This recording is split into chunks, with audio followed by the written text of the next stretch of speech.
नमस्कार, मी सई कुलकर्णी आणि आपण पाहत आहात तारा न्यूज. जिल्हा परिषद आणि पंचायत समितींच्या निवडणुकांची रणधुमाळी ही सध्या सुरू आहे आणि त्याच अनुषंगाने आज आपण येऊन पोहोचलोय रमण मळ्यामध्ये.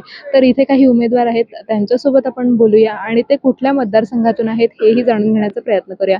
नमस्कार मॅडम, आपले नाव? नमस्कार. मी माधुरी राजू जाधव, शिए मतदारसंघ पंचायत समितीसाठी मी आज 2026 पंचायत समिती या मिशनसाठी उभा राहिलेली आहे. माझा मतदारसंघ शिए आहे. मी आज माझ्या पूर्ण मतदार भगिनींना व बांधवांना एवढंच आवाहन करू इच्छिते की जे आत्ता हे पैशाच्या जोरावरती जे राजकारण चालू आहे, हे कुठंतरी थांबलं पाहिजे. की आज पूर्ण BJP असो, काँग्रेस असो किंवा अन्य कुठलेही पैसेवान जे पक्ष आहेत, ते आम्हाला सर्वसामान्य जनतेला कधीही निवडून न येण्याचा या मोठ्या मोठ्या पक्षाने असा निर्णय केलेला असेल. पण मी पूर्ण मतदार कोल्हापूर जिल्ह्यातून जे अपक्ष असतील किंवा पक्षातून जी लोक असतील त्यांना एवढंच सांगू इच्छिते की कुठल्याही पक्षाच्या पैशाला तुम्ही बळी न पडता व न करता येणारी निवडणूक जिल्हा परिषद व पंचायत समितीला बिन पैशाच्या सामोरी